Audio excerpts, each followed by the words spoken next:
सीखेंगे शोषण के बारे में। बोलिए शोषण। शोषण मतलब फूल। हम शोषण के बारे में आज सीखेंगे और बिल्कुल ध्यान से आपको समझना है। बिल्कुल माइंड को डाइवर्ट मत होने देना। एक्सेप्ट करें तो मैं बोल रहा हूँ ये आपके लाभ के लिए है। बोलिए आमीन। आज हम सीखेंगे, इससे आज शिक्षा मिलेगी हमें जो पवित्र आत्मा ने आज की सुबह मेरे लिए दिया है। निकालिए मत्ती रचित सुसमाचार उसका 6 अध्याय। मत्ती रचित सुसमाचार उसका 6 अध्याय।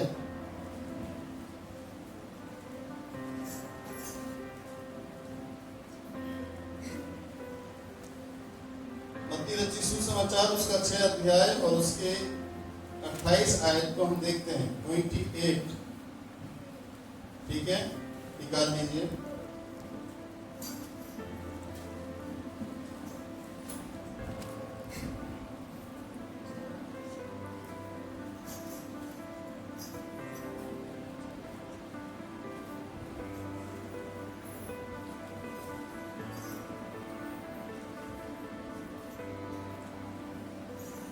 निकाल लेना।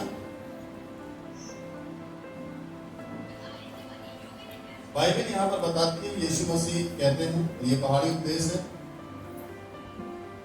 यीशु मसीह 28 आयत में कहते हैं, और वस्त्र के लिए क्यों चिंता करते हो? वस्त्र के लिए, कपड़ों के लिए क्यों चिंता करते हो? वो कहता है, जंगली शोषणों पर ध्यान करो कि वे कैसे बढ़ते हैं। वे ना तो परिश्रम करते हैं, ना कमाते हैं, ना काटते हैं। अपने सारे वैभव में उनमें से किसी के समान, उनमें से किसी के समान वस्त्र पहने हुए ना था। तो हम किसके विषय में बात कर रहे हैं आज? शोषण। आप अच्छे से समझिए, अगर शोषण शब्द आ रहा है तो आपको दिमाग में बैठा लेना है, ये शोषण फूल है जो पहाड़ों में है, जंगलों में होते हैं, और इसी शोषण को हम बोलते हैं लिली। क्या बोलते हैं? लिली बोलते हैं ना। कई प्रकार के गेंदा है, चंपा है, कई प्रकार के फूल हैं, परंतु जो फूल की बात यीशु कर रहा है वो लिली है, लिली। ठीक है, ठीक है। देखो मैं आपको दिखा भी देता हूँ, क्योंकि मैं खरीद के लेकर आया हूँ आपको अच्छे से समझाने के लिए।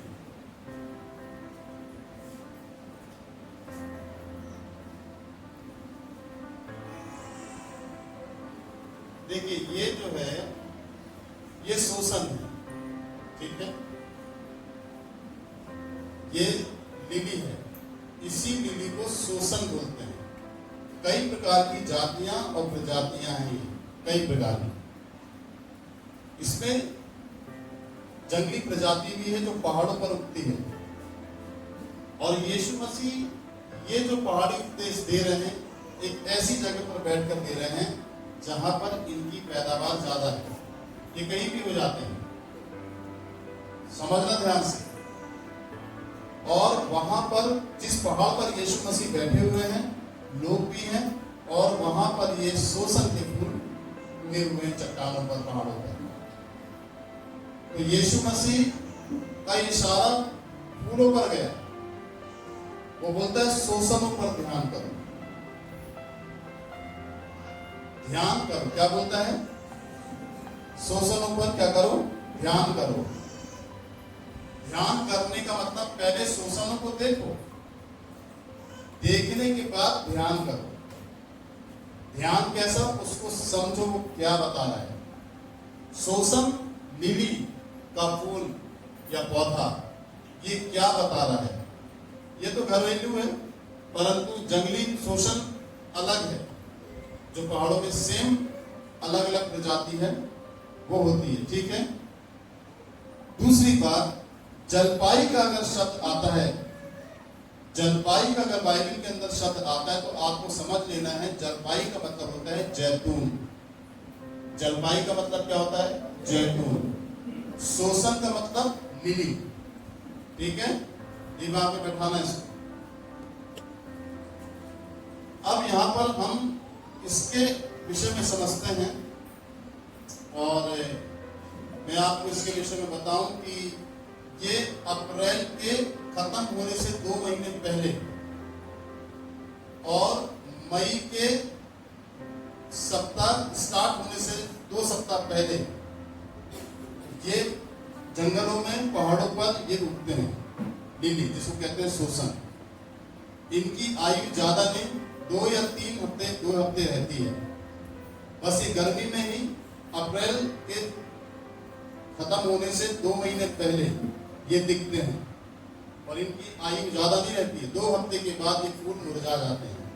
ठीक है, पॉइंट समझना। तो और ये जो है ये पहाड़ों पर, इजराइल में गलीली प्रांत पर, या आप इसे समझें कि ये जंगली शोषण चट्टानों पर, ऐसे स्थानों पर होंगे जहां पर आप यकीन नहीं करेंगे, और ऐसी जगह पर होंगे जहां पर कोई जाता नहीं होगा। ये ऐसी जगह पर होते हैं। ठीक, अब इससे हम क्या सीख रहे हैं, इसको समझना है। क्यों यीशु ने ये कहा और इसका उदाहरण यीशु ने क्यों दिया बाइबल के अंदर, इसको आपको आज समझना है। इसका उदाहरण यीशु ने हमें दिया। कोई भी उदाहरण यीशु मसीह बाइबल के अंदर से दे रहा है तो वो सच्ची घटना पर आधारित है। कोई भी काल्पनिक या कथा कहानी या झूठ बात नहीं है। जो भी दृष्टांत यीशु कह रहा है वो सत्यता से भरे दृष्टांत है, कोई भी कथा कहानी नहीं है। याद रखना, यीशु ने बहुत सारे दृष्टांत दिए बाइबल के अंदर, वे सब दृष्टांत सत्य हैं। यीशु ने उड़ाऊ पुत्र का दृष्टांत दिया, उड़ाऊ पुत्र की कहानी सत्य। कभी हुआ था ऐसा कि लड़के ने अपने पिता से आधा प्रॉपर्टी मांगा और अपने हिस्से का लेकर चला गया, ये हुआ था। यदि यीशु ने दृष्टांत दिया लाजरस का और धनवान व्यक्ति का, तो ये है, ये हुआ था, तो यीशु ने दृष्टांत दिया। अब यीशु इस शोषण के बारे में दृष्टांत दे रहा है कि शोषण पर ध्यान करो। ध्यान का मतलब है पहले शोषण को देखो, उसके बाद उसके बारे में सोचो ये क्या बता रहा है हमको। ये हमको इस बात का इंडिकेट करता है कि सबसे बड़ी बात यह है कि इसे एक ऐसे महीने पर ये होता है, जैसे मैंने आपको बताया, जब गर्मी स्टार्ट होती है। इसके लिए कोई विशेष पानी या कोई व्यवस्था नहीं, इसको पानी दिया जाए या ये हो, ये अपने आप निकलते हैं, ये अपने आप होते हैं फूल, और आप पहचान भी नहीं पाओगे। अगर यहाँ से जाओगे तो यही बहुत सारे शोषण मिल जाएंगे जंगली, जो यहाँ पर होते हैं, पहाड़ियों पर होते हैं। तो ये जो दृष्टांत यीशु दे रहा है, एक पर्वत पर या पहाड़ी पर बैठकर दे रहा है, जहां पर बहुत सारे शोषण के पौधे लगे हुए हैं और फूल उगे हुए हैं। ठीक है, इसकी सबसे पहली क्वालिटी क्या है? इसकी सबसे पहली क्वालिटी, ये फूल बहुत नाजुक है, इसकी पत्तियां बहुत नरम और बहुत नाजुक हैं। आप तोड़ोगे तो फट से टूट जाएगी, इतने नाजुक होते हैं ये। ठीक है, नाजुक होने के बावजूद भी, ये नाजुक होने के बावजूद भी सारे पौधे और सारे फूलों में से सबसे ज्यादा टफ पौधा है ये, टफ फूल है। क्यों टफ है ये? क्योंकि ये ऐसी जगह में होते हैं जहां पर और कोई पौधा या फूल नहीं हो सकता।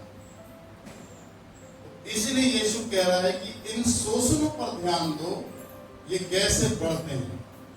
क्या बोल रहा है वो? ये कैसे बढ़ते हैं। बोलिए हालेलुया, बोलिए प्रेज द लॉर्ड। अगर आप देखेंगे तो ये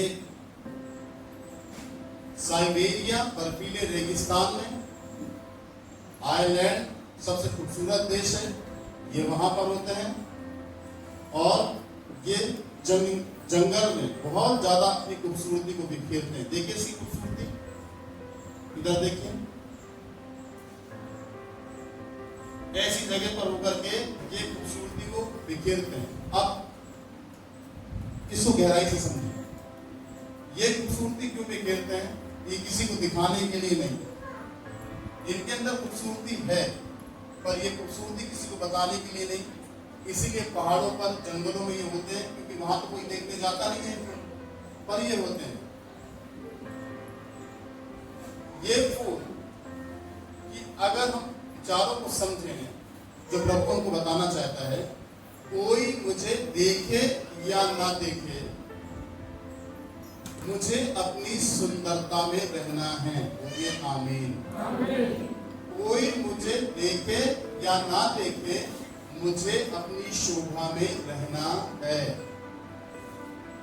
कोई मुझे देखे या ना देखे, मुझे अपने सुंदरता को बिखेरना है। क्योंकि जहां पर परमेश्वर ने यदि मुझे पहाड़ी पे लगा दिया, यदि परमेश्वर ने मुझे जंगल में लगा दिया, यदि परमेश्वर ने मुझे बगीचे में लगा दिया, यदि परमेश्वर ने मुझे किसी पार्क में लगा दिया, जहां परमेश्वर ने मुझे लगा दिया, मैं वही खुश हूं और वही मैं अपनी खूबसूरती को क्या करूंगा, बिखेरूंगा। इस फूल की क्वालिटी है ये। इसको कोई विशेष स्थान नहीं चाहिए। इसलिए यीशु ने कहा शोषण पर ध्यान करो। वे कैसे बढ़ते हैं? दो क्वालिटी, पहले तो नाजुक, दूसरा ये कहीं भी हो जाते हैं। तो याद रखिए, इससे प्रभु यीशु मसीह हमें ये सिखाना चाह रहा है, हमें कोई पूछे या ना पूछे, हमें कोई देखे या ना देखे, हमें मसीह में उसके वचन की खूबसूरती को अपने अंदर से बिखेरना। बोलिए आमीन। कोई मुझे समझे या ना समझे, कोई मुझे देखे या ना देखे कि मैं परमेश्वर के लिए कुछ कर रहा हूं या नहीं कर रहा हूं, या मैं लोगों को बताऊं, नहीं। परमेश्वर देख रहा है आपको, आप उसके लिए क्या कर रहे हैं, किसी को बताने की जरूरत नहीं है। बोलिए जोर से हालेलुया। आपको अपनी खूबसूरती को बिखेरना है उसके वचन से। जैसे ये पहाड़ियों में, जंगलों में, जहां कोई नहीं जाता फिर भी ये सुंदर वहां होते हैं, ऐसे आपको अपनी खूबसूरती को क्या करना है, बिखेरना। इसको कहते हैं शोषण। बोलिए हालेलुया। बोलिए प्रेज द लॉर्ड। हालेलुया। बोलिए प्रेज द लॉर्ड। निकालिए फिलिपियों 4 अध्याय, फिलिपियों 4 अध्याय क्या कहता है यहां पर, देखिए पौलुस, फिलिपियों 4 अध्याय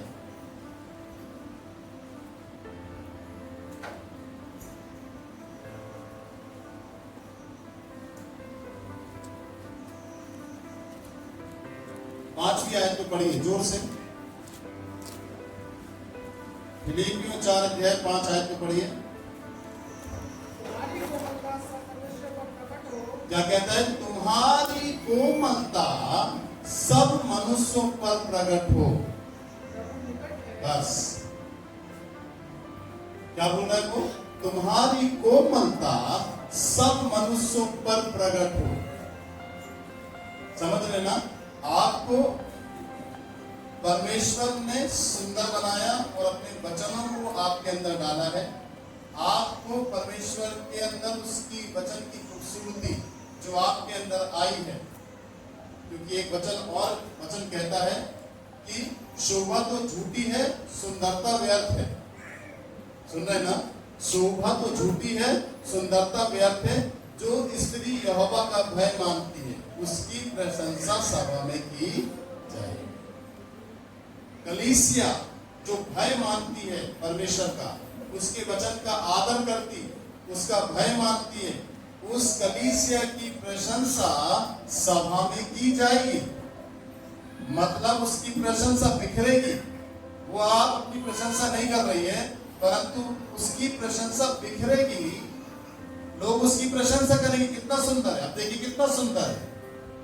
ये खुद बोल नहीं सकता कि मैं इतना सुंदर हूं, परंतु हम बोल रहे हैं इसे देखकर, ये पौधा या ये फूल बहुत सुंदर है। तो यहां पर पौलुस कहता है कि हम अपनी हमारी कोमलता सब मनुष्यों पर क्या हो, प्रकट हो। बोलिए हालेलुया। ये बात याद रखना कि हमें अपनी कोमलता को सब मनुष्यों पर क्या करना है, प्रकट करना। बोलिए मुझे अपनी कोमलता को सब मनुष्यों पर प्रकट करना है। ठीक है। और अभी जैसे मैंने आपको बताया कि आयरलैंड एक सबसे सुंदर देश है, और उस देश में सबसे प्रसिद्ध है कोयले की खदान। और उसी कोयले की खदान के आसपास ये बहुत सारे पौधे और ये सूसन के फूल, लिली के फूल वहां पर उगते हैं। जब वहां से कोयला निकाला जाता तो कोयले की काली काली जो डस्ट होती है ना, इन फूलों के ऊपर बैठ जाती है, काली काली डस्ट कोयले की। जब वो कोयला निकाल चुके तब कोयला की डस्ट शांत हुई, तब ये फूल की क्वालिटी ये है कि अपने आप में से उस काली डस्ट को ये झाड़ देते हैं। आप समझ रहे हैं? यीशु ने केवल ये नहीं बोला कि शोषणों पर, यीशु ने ये कहा कि शोषणों पर ध्यान दो, वो कैसे बढ़ते हैं, इसका भेद है। 2 दिन से मना कर रहा हूं इस वचन के लिए, मैं 2 दिन से प्रभु से मांग रहा हूं इसके प्रकाशन को दे। प्रभु ने प्रकाशन मुझे दिया, बोलिए जोर से हालेलुया। ये इस पे लगी हर प्रकार की डस्ट, धूल, ये फूल की क्वालिटी ये है कि अपने आप से झाड़ देता है, ये चुपकी नहीं रहती है डस्ट इसमें, या कोई भी दाग इस पे रहता नहीं है, ये साफ कर देता है, ये ऐसा फूल है। तो कहने का मतलब ये है कि हम कैसे भी परिस्थिति में हों, हमें किसी भी बात की चिंता नहीं करना, चिंताओं को क्या करना है, झाड़ देना है जीवन से। बोलिए आमीन। चिंताओं को क्या कर देना है, झाड़ देना है, हटा देना है। चिंता का दाग मेरे ऊपर, मेरे जीवन में लगने ना पाए कि बहुत चिंतित व्यक्ति, इतने सालों से देख रहा हूं चिंतित है, नहीं होना चाहिए ऐसा। कैसी भी परिस्थिति में हो, हम कितने भी दिक्कत में हो, कितने भी परेशान हो, परंतु हम सुंदर बने रहें, खूबसूरत बने रहें वचन से। बोलो आमीन। क्या बने रहें? खूबसूरत बने रहें। क्योंकि देखिए चिंता करने से फायदा तो कुछ होगा नहीं। यीशु मसीह कहता है क्या तुम चिंता करके एक दिन बढ़ा सकते हो या घटा सकते हो? कोई फायदा नहीं। इससे ज्यादा बेस्ट ये है कि चिंता को झाड़ दो अपने जीवन से, निराशा को झाड़ दो अपने जीवन से, है ना। हर प्रकार की गंदगी को, हर प्रकार के घिनौने काम को अपने जीवन से अलग कर दो। जो आप पर आकर चिपकते हैं, आप पर आकर लगते हैं, उसे साफ कर दो और प्रभु के लिए आप सुंदर बने रहें, लोगों के लिए आप सुंदर बने रहें। बोलिए आमीन, बोलिए हालेलुया। इस बात का विशेष ध्यान रखें, ठीक है। इस फूल की क्वालिटी है ये जितना भी दूषित हो जाए, परंतु अपने आप से इसकी सारी डस्ट दूषितपन खत्म हो जाता है। बोलिए आमीन। अच्छा, तीसरी बात, चौथी बात, ये ज्यादा दिन तक 2 हफ्ते बस रहते हैं। देखिए अभी मैं रख दूंगा वहां पर, खिल जाएगा, ये पानी गिरा तो ये खिल गया, इसके बाद ये मुरझा जाएगा। ये ज्यादा से ज्यादा हार्डली 2 सप्ताह तक चलेगा बस। तो कहने का मतलब कि इनकी उम्र ज्यादा नहीं है इन फूलों की कि ये महीने, 2 महीने, 3 महीने चले, नहीं, ये 2 हफ्ते चलेंगे। इसी तरीके से इससे हम क्या सीखते हैं? इससे हम ये सीखते हैं, मैंने क्या कहा, अप्रैल के 2 महीने बाद, आखिरी के, और मई के 2 महीने 2 सप्ताह पहले, अप्रैल के 2 सप्ताह बाद ये होते हैं। 2 हफ्ते उम्र है इनकी, 2 हफ्ते के बाद ये दिखेंगे नहीं, मुरझा जाएंगे। यीशु कहता है इन पर ध्यान करो। इसका मतलब हमारा जीवन भी लंबा नहीं है, हमारा भी जीवन थोड़ा सा है। बोलिए आमीन। समझ गए ना? हमारा भी जीवन लंबा नहीं है। क्योंकि क्यों मैं बोल रहा हूं लंबा नहीं है? क्योंकि परमेश्वर ने क्या बोला था आदम को? आदम को परमेश्वर ने कहा था तू मिट्टी है और मिट्टी में मिल जाए। समझ गए ना? क्या बोला था आदम को परमेश्वर ने? तू मिट्टी है और मिट्टी में मिल जाएगा। बोलिए प्रेज द लॉर्ड। तो अब आप समझ लीजिए कि आदम खत्म, हमारा जीवन क्षणिक है, थोड़ा सा है, ज्यादा लंबी उम्र नहीं है हमारी। अच्छा, एक और क्वालिटी देखिए इसकी।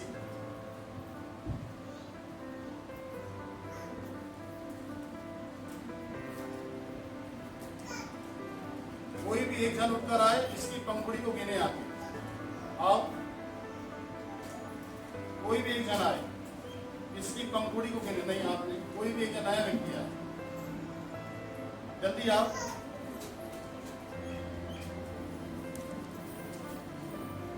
जल्दी आओ, कोई भी आ जाओ, आ जाओ, आ जाओ, प्लीज आ जाओ, बैठ जाओ। किधर बैठोगे?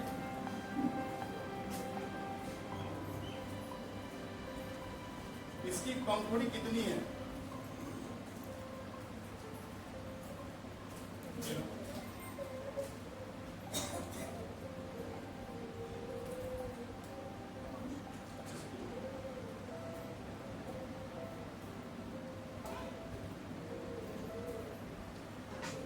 कितनी है?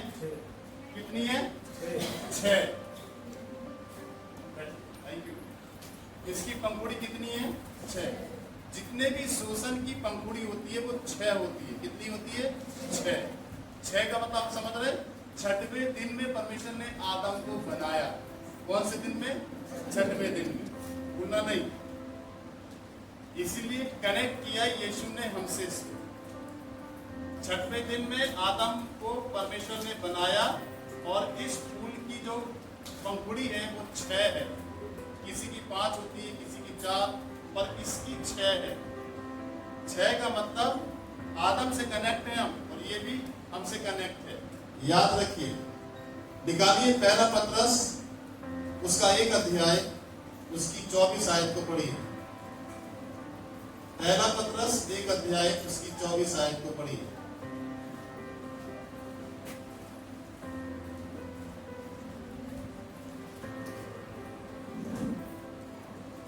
पहला पत्रस 1 अध्याय उसकी 24 आयत को पढ़िए, खड़े होकर।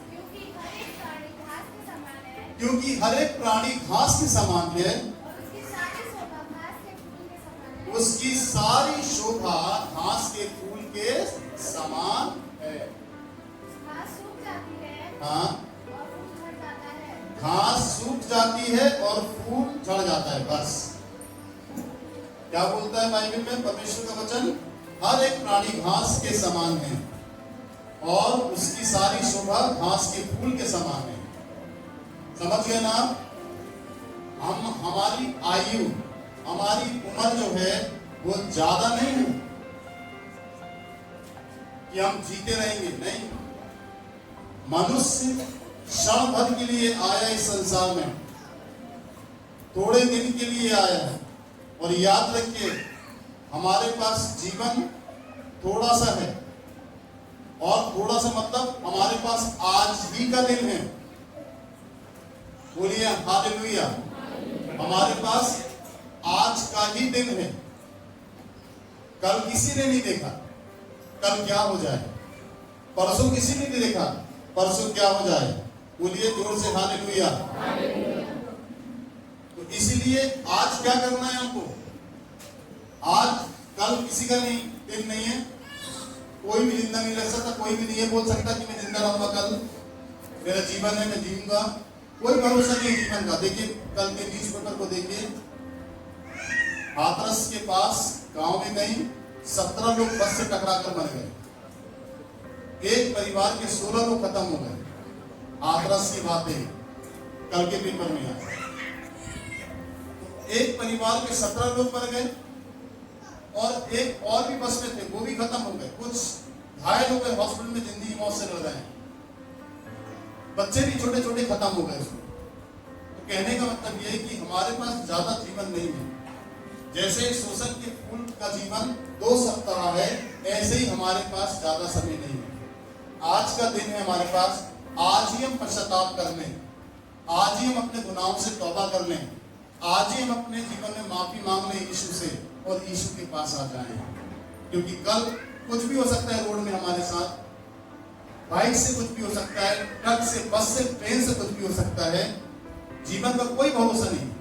इसीलिए जो दिन आज परमेश्वर ने मेरे लिए रखा है वो मेरे लिए बहुमूल्य महत्वपूर्ण है। उस पर मैं तौबा करूं परमेश्वर से, अपने पापों से, और परमेश्वर के पास आ जाऊं। बोलिए हाथ उठाकर आमीन, हालेलुया। इसलिए वो कहता है शोषणों पर ध्यान करो। ये कैसे पढ़ते? और आपने पतरस की किताब में पढ़ा कि हर एक प्राणी घास के समान है, घास के फूल के समान है। बोलिए जोर से हालेलुया, बोलिए प्रेज द लॉर्ड। इसलिए इस बात को आपको याद रखना है, बोलिए आमीन। और यदि हम इसको पुराने नियम में देखें, यहूदियों की परंपरा को देखें, पुराने नियम में अगर हम देखते हैं तो ये फूल और भी इसकी प्रजातियां हैं। ये फूल तुलसी और ट्रम्पेट के काम आता है।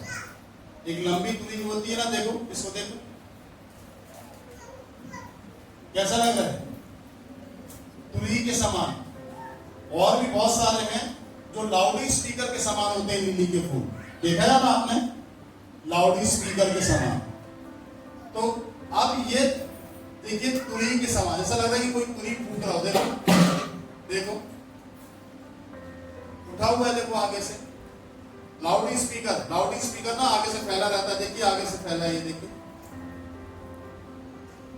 ये क्यों, ये किस बात को बता रहा है? ये इस बात को बता रहा है कि हमें यहूदियों में तुरही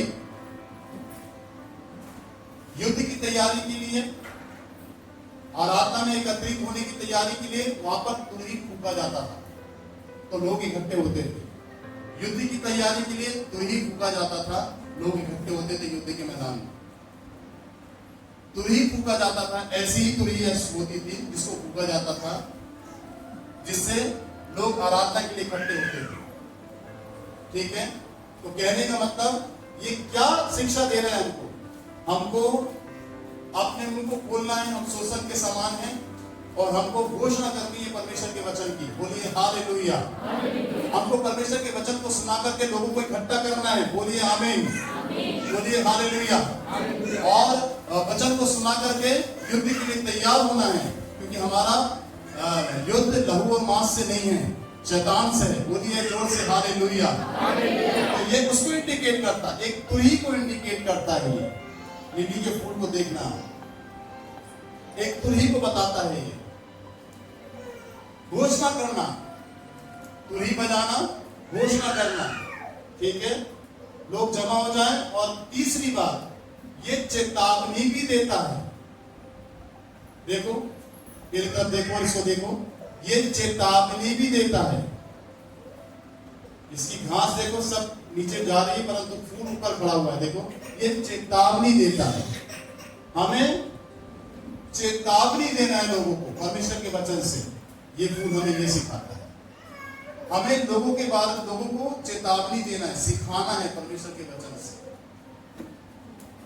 इसलिए उसने ये कहा शोषण पर ध्यान करें। शोषण का मतलब लिली। बोलिए प्रेज द लॉर्ड। निकालिए न्याय व्यवस्था 23 अध्याय, न्याय व्यवस्था 23 अध्याय निकालिए। न्याय व्यवस्था पुराने नियम 23 अध्याय। बात नहीं करें, शांत रहें। 23 अध्याय की 24 आयत को देखिए। 23 की 24 पढ़िए। कोई एक जन पढ़े जोर से, बीच में से पढ़े कोई अच्छा पढ़ने वाला, कोई तेज आवाज से। इस्राएलियों से कह कि 7वें महीने के पहले दिन वो तुम्हारे लिए परम विश्राम हो। पहले दिन वो तुम्हारे लिए परम विश्राम हो। उसमें स्मरण दिलाने के लिए नरसिंगे फूके जाए। हाँ, उसमें स्मरण दिलाने के लिए नरसिंगे फूके जाए। हाँ, और एक पवित्र सभा इकट्ठी हो। एक पवित्र सभा इकट्ठी हो। क्या फूके जाए? नरसिंगे, तुरही फूकते थे लोग, जिससे लोग इकट्ठे होते थे। आपको मालूम है जब यीशु बादलों में आएगा, आप अगर जीवित रहे तो उठा लिए जाएंगे, और यदि आप जीवित नहीं रहे तो कब्र के अंदर होंगे आप। तो जैसी तुरही फूकी जाएगी, ये तुरही, वैसे आप कब्र से बाहर आ जाएंगे नए शरीर में। ये तुरही की आवाज आपके कब्र के अंदर जाएगी और आप कब्र फट जाएगी, खुल जाएगी और आप कब्र से बाहर आ जाएंगे श्वेत वस्त्र के साथ। कब्र के ऊपर खड़े होंगे, स्वर्गदूत आपको पास में होंगे और स्वर्गदूत आपको उठा ले जाएंगे यीशु के पास। क्योंकि बाइबल में लिखा है जिस परमेश्वर ने यीशु को मरे हुए में से जिलाया, वही परमेश्वर हमें भी मरे हुए में से जिलाएगा। बोलिए आमीन, बोलिए हालेलुया। याद रखिए, तो दुल्ही का काम एक महत्वपूर्ण विशेष काम के लिए होता है और हम शोषण के फूल के समान है। हमें भी चेतावनी देना है लोगों को, हमें भी लोगों को बताना है इसके बारे में, परमेश्वर के वचन के बारे में, सभा को इकट्ठा करना। बोलिए बोलिए प्रेज द लॉर्ड।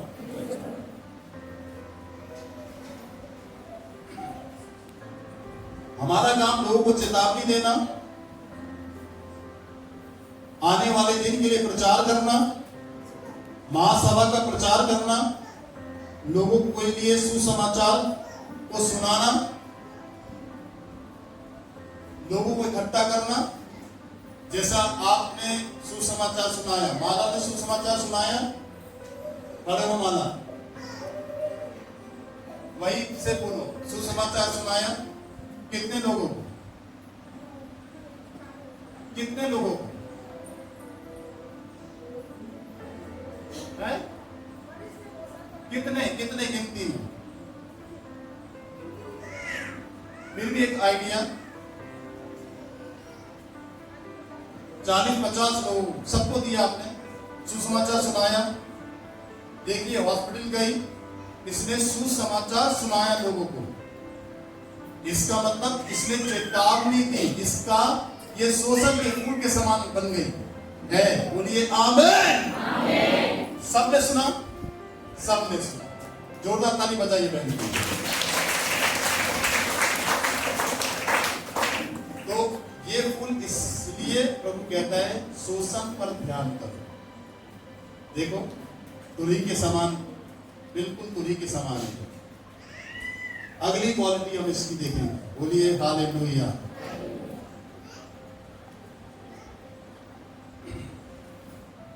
फिर से सुनो, हमारा काम क्या है? लोगों को चेतावनी देना, उसके आने वाले दिन के लिए प्रचार करना, यीशु के आने वाले दिन के लिए महासभा का प्रचार करना, महासभा को प्रचार करना और लोगों को सुसमाचार सुनाना और जमा करना। बोलिए आमीन। जमा कहाँ करेंगे आप? कलीसिया में जमा करेंगे। ये 50 लोगों को सुसमाचार सुना के आई है। एड्रेस क्या दी इसने? एड्रेस यहाँ पर जमा करना है लोगों, क्योंकि जब तुरही बस्ती थी तो लोग एक जगह में इकट्ठे हो जाते थे। तुरही बस्ती थी तो युद्ध के मैदान में लोग इकट्ठे हो जाते थे। आप तुरही बजा तो रहे हैं, पर इकट्ठा कहाँ कर रहे हैं? कलीसिया में इकट्ठा करना है लोगों को। वो लोग आमीन। बोलिए प्रेज द लॉर्ड।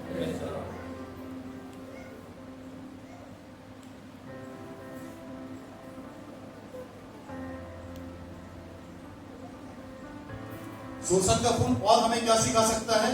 शोषण का फूल हमें यह सिखा सकता है, श्रेष्ठ गीत निकालो, उसका 2 अध्याय, श्रेष्ठ गीत 2 अध्याय निकालो,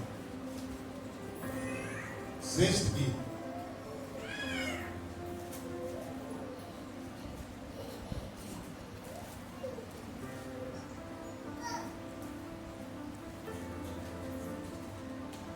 श्रेष्ठ गीत 2 अध्याय।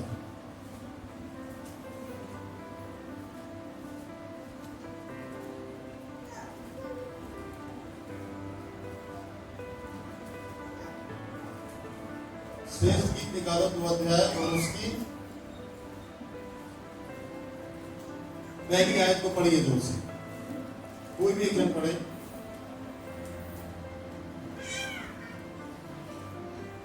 कोई भी एक जन पढ़े। मैं शारोन देश का गुलाब और तराइयों में का सोलन फूल हूँ। अच्छे से पढ़ो। मैं शारोन देश का गुलाब और तराइयों में का सोलन फूल हूँ। हाँ, वो कहता है मैं शारोन देश का गुलाब और तराइयों में का शोषण फूल हूँ। समझ गए? ये फूल और किस काम आता है? और देखें, ये यीशु के दिए जाने वाला उपहार है। ये फूल यीशु के दिए जाने वाला उपहार है। दुख में, तकलीफ में, परेशानी में हम शोषण के समान खिले रहें, ठीक है। और यहां पर ये देखें कि ये शोषण का फूल दुल्हन को दिए जाने वाला, दुल्हन को दिए जाने वाला, ये शोषण का फूल दुल्हन को दिए जाने वाला सर्वोत्तम उपहार है। इसलिए वो कहता है कि मैं शारोन देश का गुलाब और तराइयों में का शोषण फूल हूं। यहां पर प्रभु कहता है, और ये दुल्हन को मतलब कलीसिया को दिए जाने वाला सर्वोत्तम उपहार है। ये बोलिए जोर से हालेलुया। याद रखिए, हर दुख और परेशानी में, हर निराशा, हर चिंता, हर एक बुरी परिस्थिति में हमको खिले रहना है, हंसते रहना है। क्योंकि यदि हम किसी को बताएंगे तो वो हमारा मजाक उड़ाएगा, यदि हम किसी से कहेंगे तो वो समझेगा नहीं। पर आपको हमेशा हंसते रहना है। दुख परमेश्वर आपका जानता है, आपके दिल के अंदर है, व्यक्ति नहीं जान पाएगा। और आपको अपना प्रेजेंटेशन दिखाना नहीं है किसी को। प्रभु आपके जीवन को देखता है। प्रभु को आपके जीवन से महिमा मिले, ऐसा जीवन आपको जीना है प्रभु के लिए। एक शोषण लिली के फूल के समान। समझ लीजिए, जंगल में कोई नहीं जाता, पहाड़ियों में कोई नहीं जाता जहां पर अपनी शोभा को दिखाएं, परंतु ये कहते हैं, इनका मानना ये, प्रभु इस तरीके से बताता है पवित्र आत्मा, कि जैसा परमेश्वर ने हमको रखा है हम वही ठीक है। कोई हमें देखने आए या ना देखने आए, कोई हमें पूछे या ना पूछे, परंतु जैसा मुझे परमेश्वर ने रखा है मैं वैसे ही खुश हूं। बोलिए जोर से हालेलुया। इसलिए यहाँ पर इस वचन को मैं कहता हूँ, पौलुस कहता है, जो कुछ तुम्हारे पास है उसी पे संतोष। चिंता मत करो किसी भी बात, किसी भी चीज के लिए परेशान मत हो। फिर से आ जाइए आप मत्ती रचित सुसमाचार उसके 6 अध्याय। इसको बता के मैं समाप्त करूंगा। मत्ती 6, शांत कराओ।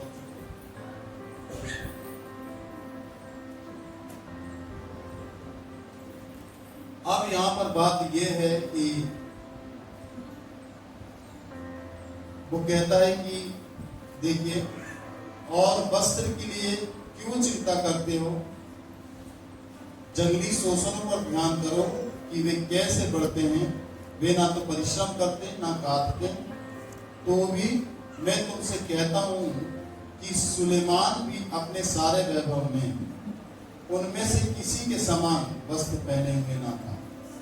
आप समझ लीजिए, सुलेमान खूब पैसे वाला आदमी था, राजा था, अफराद पैसा था उसके पास, अफराद अनगिनत सोना चांदी था उसके पास। तो भी बाइबल बताती है, यीशु मसीह कहता है, उसने अपने दिन में ऐसे कपड़े नहीं पहने जैसे परमेश्वर घास की फूल को और शोषणों को पहनाता है और सुंदरता देता है। इतना पैसा होने के बावजूद भी सुलेमान नहीं पहन पाया अच्छे वस्त्र। तो आप समझ लीजिए, परमेश्वर ने मैदान की घास को अच्छे वस्त्र पहनाए, सुलेमान से ज्यादा अच्छे, खूबसूरती से भरे। बोलिए हालेलुया। तो जब परमेश्वर मैदान की घास को जो आज है कल सूख जाएगी, उसे नए नए वस्त्र पहना रहा है। आज वो शोषण का फूल 2 हफ्ते तक रहेगा, सूख जाएगा, उसे परमेश्वर खूबसूरती दे रहा है। तो हमको क्यों नहीं देगा? हमको क्यों नहीं खूबसूरती देगा? हमको क्यों नहीं अच्छे अच्छे वस्त्र पहनाएगा? क्यों नहीं पहनाएगा हमको अच्छे अच्छे वस्त्र? एक घास की मैदान को वो सुंदर बना के हरियाली में बदलता है, तो हमारे जीवन को हरियाली में नहीं बदलेगा सुंदर बनाकर, वो तो बदलेगा कि नहीं? तो अब बताओ, दिल में हाथ रखकर चिंता करोगे कि नहीं करोगे? किसी बात के लिए परेशान होगे कि नहीं होगे? पक्का परेशान होगे? परेशान होगे? परेशान होगे नहीं। और उसका कहता है किसी भी बात की चिंता मत करो, किसी भी बात की चिंता मत करो, तुम्हारे प्रार्थना, तुम्हारे निवेदन, तुम्हारी विनतियां धन्यवाद के साथ परमेश्वर के सामने प्रस्तुत की जाएं। हर बात में प्रार्थना करो, धन्यवाद दो उसे। जैसी भी स्थिति में परमेश्वर ने आपको रखा है उसकी शुक्रगुजारी करो, आप धन्यवाद दो। क्यों मैं बोल रहा हूं? क्योंकि वचन ऐसे भी कहता है, होने वाला कोई है आपको, सींचने वाला आपको कोई और है, परंतु मैं आज आपको बता रहा हूं, बढ़ाने वाला केवल एक ही है, आपको, उसका नाम है यीशु मसीह। आमीन, हालेलुया, प्रेज़ द लॉर्ड। समझते ना, होने वाला कोई और है आपको, सींचने वाला कोई और है, परंतु बढ़ाने वाला आपको एक ही है, उसका नाम है यीशु मसीह। वो बढ़ाएगा, कोई मनुष्य नहीं बढ़ाएगा, कोई ऊंचाई में नहीं ले जाएगा, आपको प्रभु बढ़ाएगा। इसीलिए जब वो बढ़ाएगा और कोई नहीं बढ़ाएगा, तो अपनी सारी चिंता उसी पर सौंपना है, कुछ नहीं सोचना। ये बात मुझे पवित्र आत्मा से रात में 1:30 बजे, 1:15 बजे पता चली, तब मैं बहुत ही ज्यादा चिंतित हो गया। चिंतित मतलब कितना गहरा रहस्य प्रभु का, इस जरा से खून के द्वारा प्रभु कितनी सारी बातें बता दिया मुझे। मैं बहुत आशीषित हुआ इस प्रभु के इस वचन से। वो कहता शोषणों पर ध्यान दो, इसीलिए हर समय प्रार्थना करो, हर समय निवेदन करो और हर समय विनती करो। ठीक है? क्या क्या करोगे? पहले एक साथ, पहला, दूसरा और तीसरा किसके साथ? धन्यवाद के साथ। किसके साथ? धन्यवाद। कहां पर दोगे आप? परमेश्वर के चरणों में अर्पण करें। बोलिए आमीन, हालेलुया, बोलिए प्रेज़ द लॉर्ड। बाइबल में लिखा है, कुचले हुए नरकट को वो नहीं तोड़ता और धुआं देने वाली बत्ती को वो नहीं बुझाता। कुचले हुए नरकट मतलब सरकंडे। सरकंडे मतलब ये कहां पर होते हैं सरकंडे? आपको मालूम है कहां पर होते हैं? आप पर जोर से बोलो ना।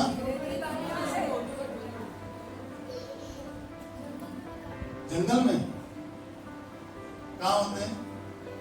खेत की मेड़ों पर होते हैं। खेत की मेड़ों पर और खेत की मेड़ों, खेत की मेड़ों पर है। हाँ हाँ, सुन लो, खेत की मेड़ों पर है दल दल है, अधिकतर दलदल मिलेंगे, दलदल के किनारे सरकंडे, और ये बहुत ऊंचे होते हैं। ये सरकंडे, इन्हीं को बोलते हैं नरकट। क्या बोलते हैं? क्या बोलते हैं? सरकंडे। ऊंचे ऊंचे होते हैं, बहुत ऊंचे ऊंचे, घास के समान ऊंचे ऊंचे, है ना? इतने मोटे मोटे इनके वो रहते हैं डंडे। इसी सरकंडे का यहूदी वाद्य यंत्र बनाते हैं, बहुत सारी चीजों को बनाते हैं और परमेश्वर की महिमा के लिए उसके मंदिर में बजाते हैं। इसी सरकंडे नरकट। कुछ नरकट या सरकंडे टूट जाते हैं, दब जाते हैं, काम के लिए तो टूटने और दबने का मतलब है कुचले हुए नरकट। जो नरकट बड़े बड़े होते हैं किसी कारण से वो दब जाते हैं, पिचक जाते हैं या टूट जाते हैं, तो बाइबल बताती है कि कुचले हुए नरकट को वो कभी नहीं टूटता। यहूदी इसी सरकंडे का वाद्य यंत्र बनाते हैं और उसको बजाकर इस्तेमाल करते हैं, बांसुरी टाइप में या और भी चीजें को बजाकर वो परमेश्वर की महिमा करते हैं मंदिर में। जब ये चटक जाता है या टूट जाता है तो यहूदी फिर इसको इस्तेमाल नहीं करते, इसको फेंक देते हैं। तो जो टूटा हुआ होता है, जो बिका हुआ होता है, जो किसी काम का नहीं रहता, उसी के लिए वचन कहता है कुचले हुए नरकट को वो कभी नहीं तोड़ता और धुआं देने वाली बत्ती को कभी नहीं बुझाता। कहने का मतलब आप टूट चुके हैं, आप किसी काम के नहीं हैं, आपका कोई मतलब नहीं है जीवन में, आपका जीवन में रहने का कोई फायदा नहीं, आपसे कोई बेनिफिट नहीं है, आपसे कोई फायदा नहीं, आपसे कोई भी सहायता नहीं मिलती। ऐसे लोगों को प्रभु चुनता है, उसी को टूटे हुए वाद्य यंत्र को प्रभु उठाकर दस्तपीन से उसको फिर से रिपेयर करके उसको फिर से बनाता है कि वो और सुंदर बजे। बोलिए जोर से हालेलुया, बोलिए प्रेज द लॉर्ड। आप टूटे हुए किसी काम के नहीं, परंतु एक व्यक्ति के आप काम के व्यक्ति हैं। आप किसी के काम के नहीं है। हो सकता है आप अपने परिवार को कोई फायदा नहीं दे पा रहे, हो सकता है आप किसी भी व्यक्ति के लिए कोई फायदे के व्यक्ति नहीं है।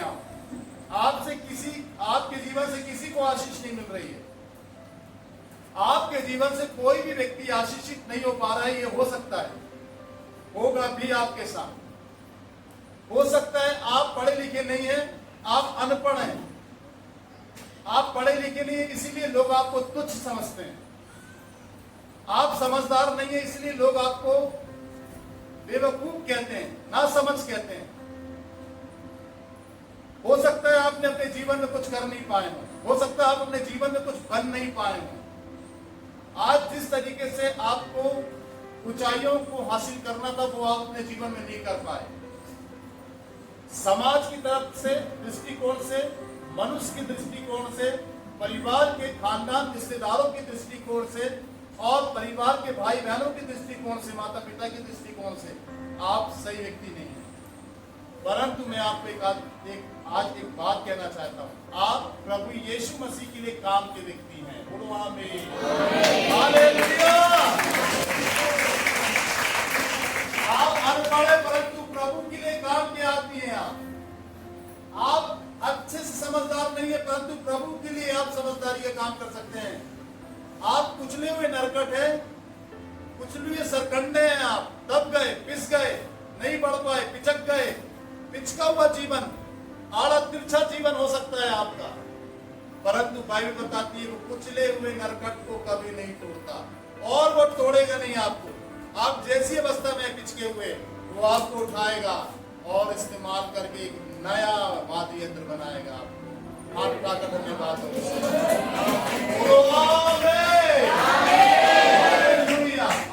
हो सकता है आप रोशनी नहीं दे रहे हो सकता है आपकी प्रार्थना से लोग चंगे नहीं हो रहे, हो सकता है आपकी प्रार्थना से लोग आशीषित नहीं हो रहे, हो सकता है आपके द्वारा सुसमाचार नहीं फैल रहा हो। सुन लो ध्यान से आप, हो सकता है परमेश्वर का उपदेश आपके जीवन से नहीं फैल रहा हो, आप प्रकाश नहीं दे पा रहे हैं, आप अपनी पहचान मसीह में नहीं बना पा रहे हैं, आपकी जीवन की कोई भी मीनिंग नहीं बन पा रही है मसीह में आने के बाद। कहीं ना कहीं आप अपने जीवन के रास्ते पर, अपने जीवन के सफर पर कहीं ना कहीं उदास हो जाते हैं।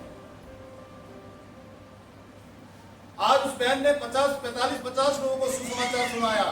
आपके मन में ये बात आ रही होगी थी, काश मैं ये सुसमाचार सुनाती हूँ, काश मैं भी ऐसे खड़े होकर बोलती कि मैंने भी सुसमाचार सुनाया। पीआई को सुसमाचार सुनाकर, सागस थाना में कैदियों को सुसमाचार सुनाकर आई, जेल के अंदर बंद थे थाने में, उनको ट्रैक्स बांट कर आई। हमको लगा हमें भी करना चाहिए ऐसा, पर मैं आपसे कह रहा हूं बिल्कुल उदास होने की जरूरत नहीं है, क्योंकि बाइबल में लिखा है वो धुआं देने वाली बत्ती को कभी नहीं बुझाता। जो बत्ती रोशनी नहीं दे रही है, धुआं दे रही है, उसको वो बुझाएगा नहीं, उसको जलाएगा वो, जलाएगा वो, जलाएगा वो। हालेलुया। याद रखिए, आप जलेंगे, आप उजाला फैलाएंगे, आपके द्वारा लोग आशीषित होंगे, आपके द्वारा परमेश्वर का उजाला चारों तरफ फैलेगा। बोलिए आमीन। आज आपके जीवन में हो सकता है धुआं निकल रहा हो, लाइट नहीं हो, आशीष नहीं हो, आपके जीवन में नहीं हो, आप समृद्ध, किसी की मदद करें, परंतु प्रभु कहता है वो आपके धुएं को अलग करके आपकी बत्ती में प्रकाश लेकर आएगा। बोलो आमीन। इसीलिए प्रभु के पास आना है, प्रभु से बोलना है, मुझे सामर्थ्य दे तेरे काम को करने, मुझे प्रकाश से भर दे, अपनी रोशनी से मुझे भर दे। बोलिए आमीन। आमीन। धुआं देने वाली बत्ती को वो कभी नहीं बुझा, बुझले हुए नरकट को वो कभी नहीं तोड़ता, धुआं देने वाली बत्ती को वो कभी नहीं बुझाता। इसलिए सब कुछ प्रभु के हाथों में सौंपे। बोलो आमीन। और आप देख लीजिए, इस बहन को देख लीजिए, माला को बुला, इधर आओ माला, इधर खड़े हो, सीधे खड़े।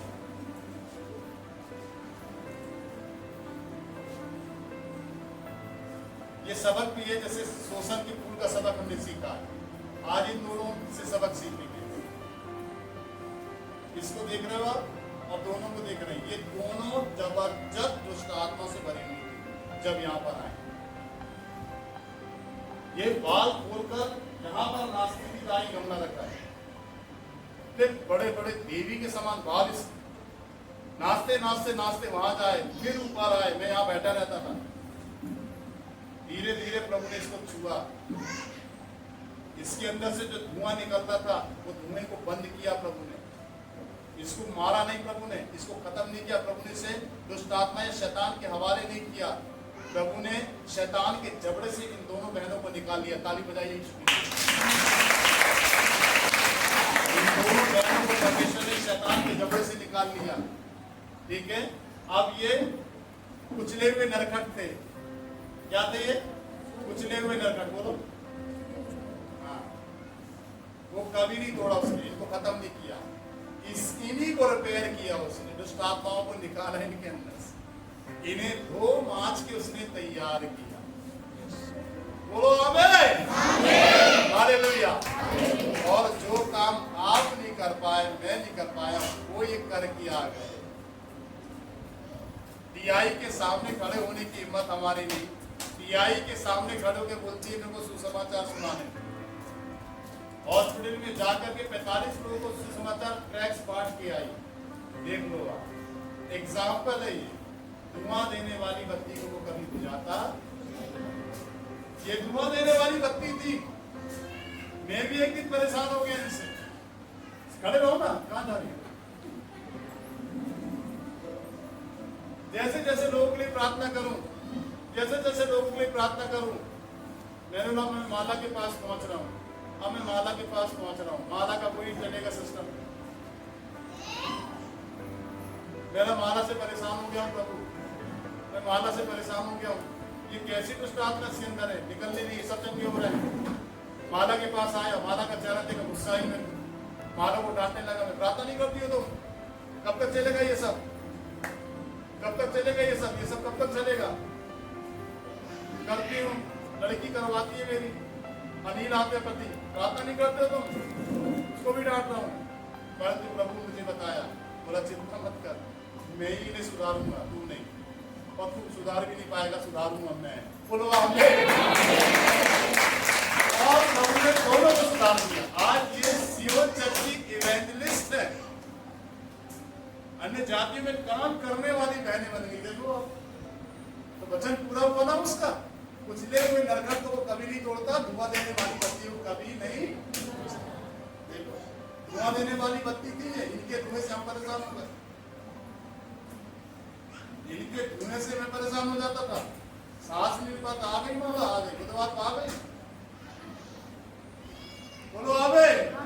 बहुत बेहतरीन, प्रभु के इस्तेमाल हो। आमीन। शोषण के समान। अब ये कुचले हुए नरकट नहीं है, अब ये शोषण के फूल है।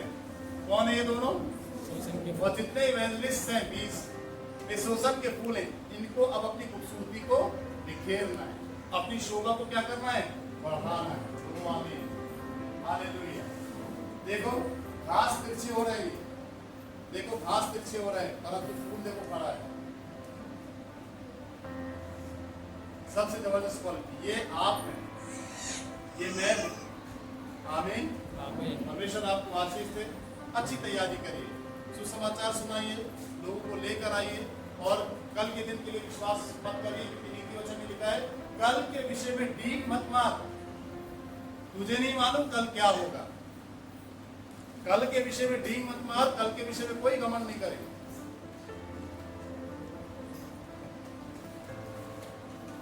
बोलिए आमीन, बोलिए हालेलुया। इन वचनों के द्वारा प्रभु आपको आशीष दे। आइए अपनी आंखें बंद करें, मुंह खोले, धन्यवाद।